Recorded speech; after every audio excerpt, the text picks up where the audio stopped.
Hey everybody, and welcome back to Kerbal Space Program RP-0.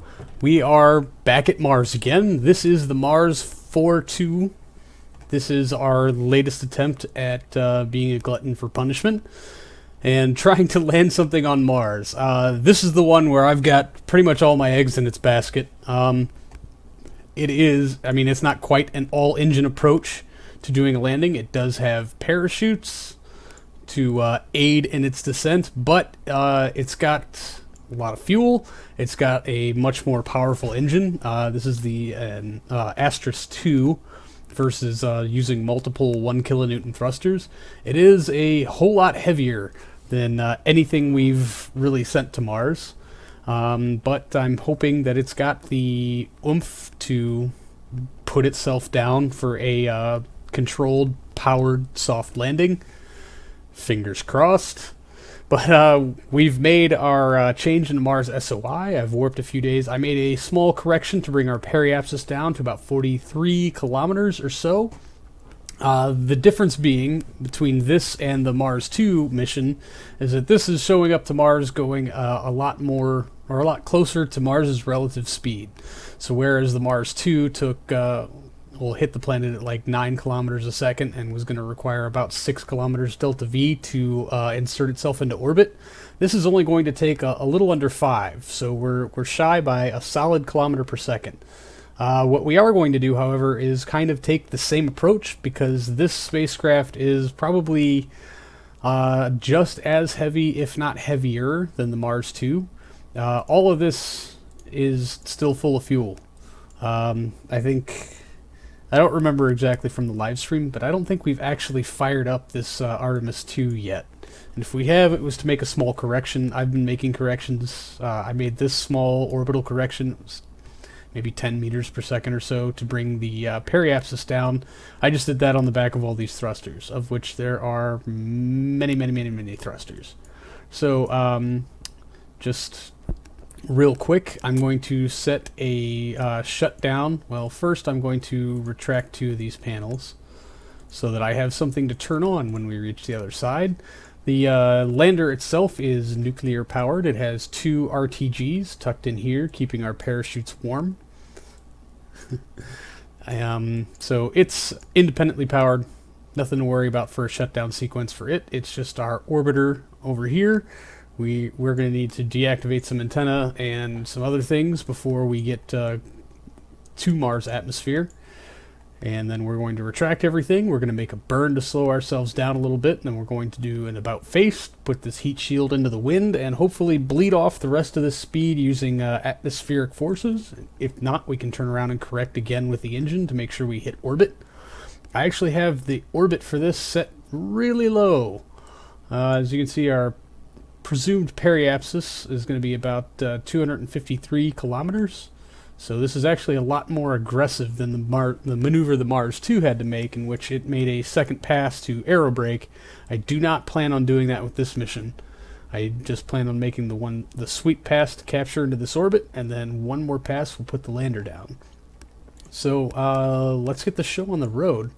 We are about 5 hours 7 minutes to our we are 5 hours and 7 minutes from our periapsis. I'm going to set up flight computer to do the shutdown and the boot sequence as soon as we've got these 2 panels retracted, at which point I will probably speed some footage up until we are actually making the burn. So there's that, and I will pick you guys up. Oh man, what happened? Why? We came out of time warp, but nothing happened. We still got 2 minutes left on that. Sorry. Easily distracted am I today. So, alright. I'm going to get all this stuff in and done, and I will see you guys in just a little bit.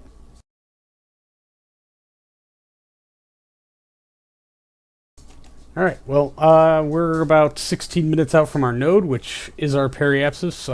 Has been adjusted up a little bit to 43 kilometers through no fault of my own. But I think we're going to start using some of this burn while we still can. We still do have a connection, thanks to all of our failures in orbit. So, ullage this engine. Oh, I should probably unlock all the fuels for it. Wouldn't that be great? And ignition. Alright, it lit just fine. So I'm just going to be adjusting our angle to try to preserve as much of this periapsis as I can. I don't want to get it too low in case we accidentally deorbit. I'm starting this burn so early because our thrust to weight ratio is abysmal. Yeah, that's 6.5. It's not as bad as I thought, but it is pretty bad. Alright, moved it up to 45 inadvertently, so we'll tilt back in to move it back in. So this was just a quick update to let you know what's going on.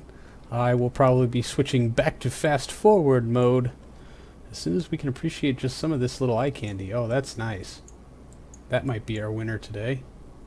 Alright, I need to pay attention. Sorry. Hence the sped up footage.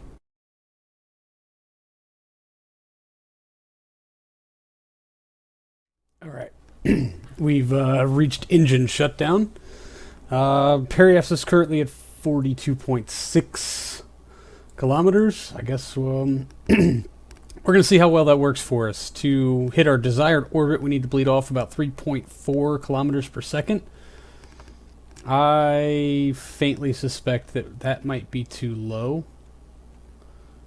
So I'm going to try to just use some thruster power here to bump us up. Because we're significantly lighter now than we were when we started this approach. And also significantly slower. Which does tend to worry me a bit. So, yeah, I think we'll just bring that up a couple of kilometers. I could probably just use the main engine for this. It might actually be a little bit more efficient, but you know what? I've already committed, so... yeah, you know what? We're just gonna go ahead and do this.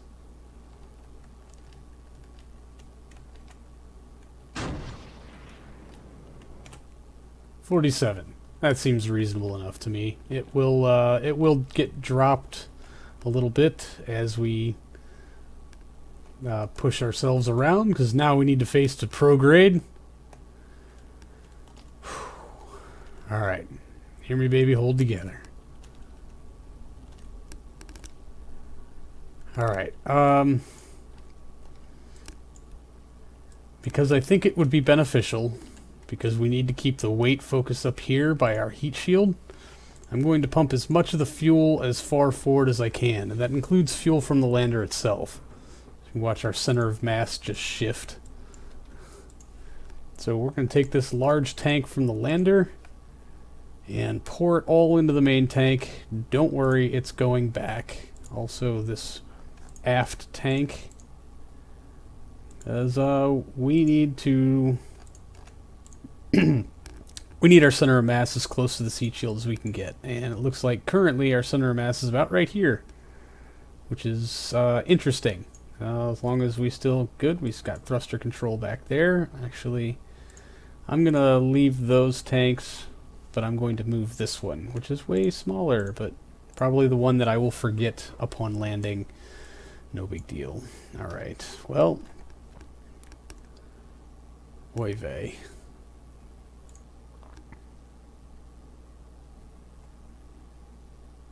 Alright. Oh. Well.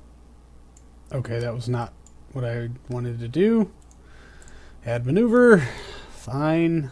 Jeez. I guess our previous burn offset it a bit. Not a big deal. Let's just, yeah, 215, that's fine. 3,500 meters per second. No, I think raising our periapsis was not the right way to go here. We're going to bring it down. We're going to bring it way down, because I don't think we can bleed off 3,500 meters per second in Atmo alone. So we're just going to get ourselves way in there. I think last time we ended up not burning off nearly half that. So you know what? We're going to go for broke. 31 kilometers altitude. And face into the wind here. Yeah, duh. I just did that. Alright.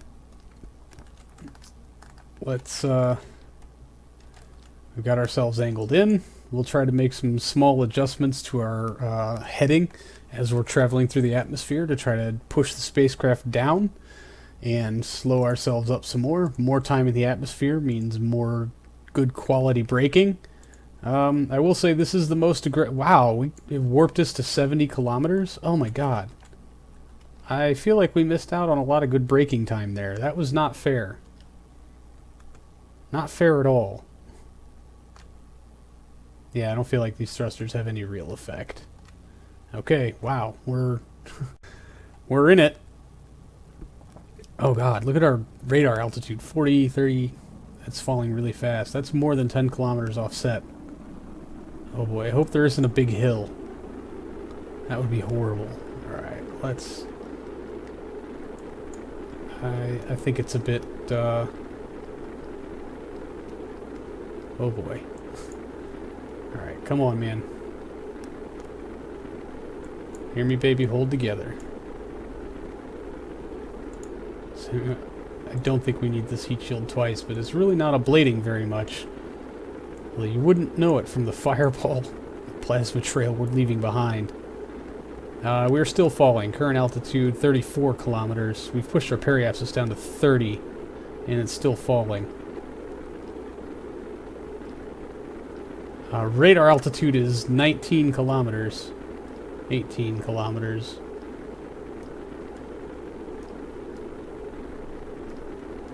Oh boy.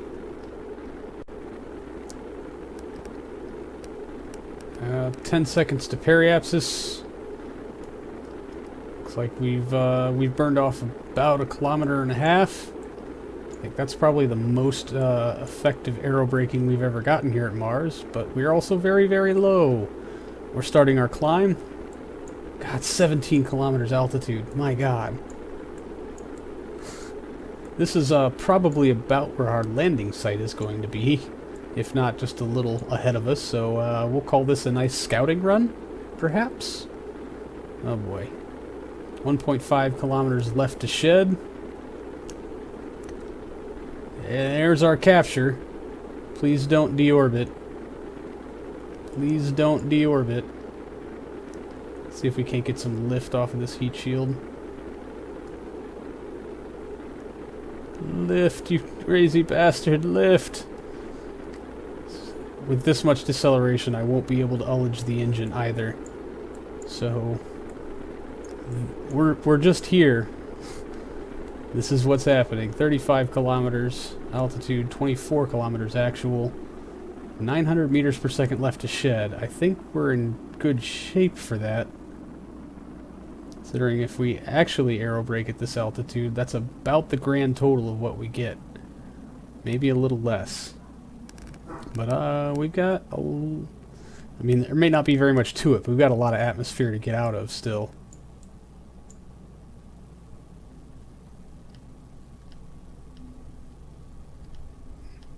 Get some lift off of that, maybe? Alright, we're up to 42. Our apoapsis has fallen to 6.7 million. I would call that within tolerable range, although I'm certain it's going to get a bit lower. Whew, holy crap. Whoa. Yeah, alright, well, I don't think we're in real danger of deorbiting, thank goodness. Although, hey, there's our shadow on the surface. Oh my goodness. Whoa.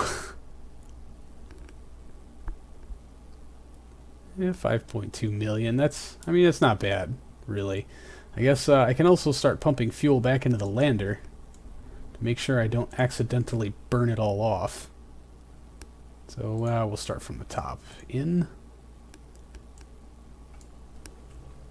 Getting a little brazen with these Mars Aero captures. That was certainly the ballsiest one yet. Alright, so we're just going to go ahead and do our little about face here and just try to burn off some of this while we're still close to the planet. There's our ignition.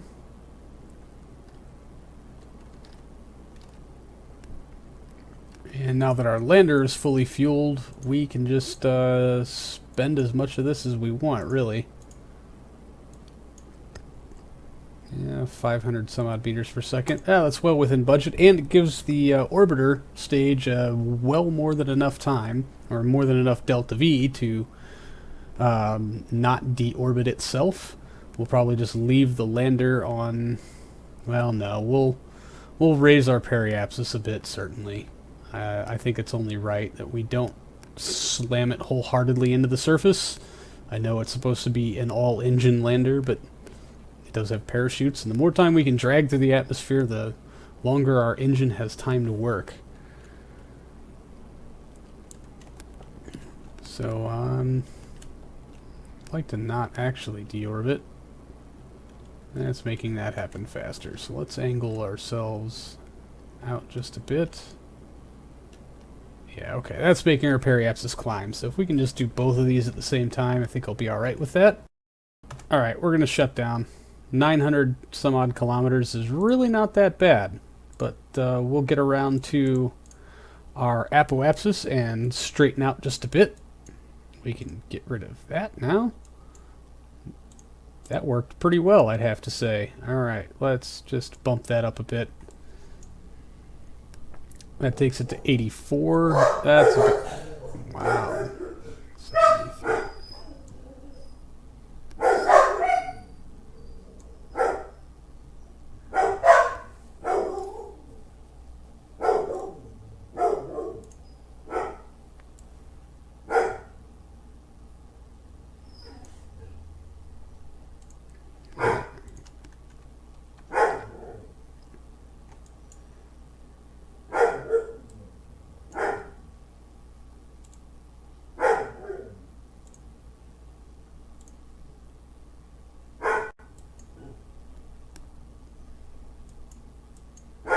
Alright, we can put that away. This is our boot sequence coming online, but I'm going to go ahead and boot the rest of the land or the orbiter portions of things anyway, because we'll probably not be going back into the atmosphere.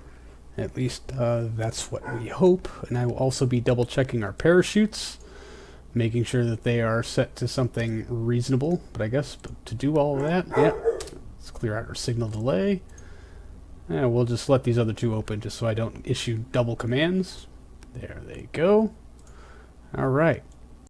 Extend. Thank you. And activate that one as well, and this one here.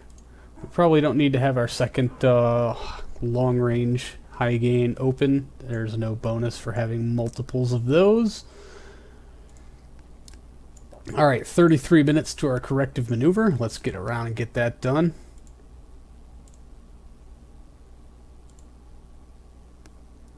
Oh yeah, the signal delay, it's doing the rest of our boot sequency things. There's some solar panels opening, antenna extending.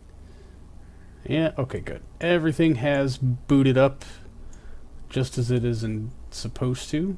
I guess we'll go ahead and activate one of these too. Since we're coming in so slowly, it won't really matter.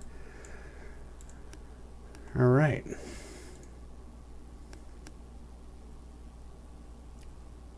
No connection, it says. Well, good thing we did all of our booty things. And now we have connection, relaying through satellite. I should probably unlock a fuel tank, huh? Yeah. And we'll just go ahead and start with our thruster power a little soon. Actually, that's taking forever. Let's use the engine. There we go. That worked pretty well. Oh, I should have timed for the lander separation. I did not. I did not time for a lander sep, but we need to ditch this, decouple, and then correct the orbiter the rest of the way into a non-deorbiting maneuver. Why are we that? Oh, that's the activation of that antenna. Derp, I forgot entirely that I did that. I'm glad we had signal now that I think about it. We almost didn't. Huh. Alright, so just a couple more minutes. How many? Seconds, I should say. There we go. All right. Switch back to you. Is it really retrograde? No. Control from here. That can't be retrograde. It is. All right, well, oh, that core must be upside down. That's very interesting. I did refuel the lander, right? Oh boy. Okay, well, this is going to take a minute, so I'm going to warp through it. And for fear of just boring you with silly logistical things, I think I'm just going to go ahead and call this an episode. So I will get this orbit corrected, I will get the lander set up, and hopefully tomorrow we will be landing on Mars. Thanks for hanging out, everybody. I do appreciate it. So I'll see you all next time. Till then, see you later.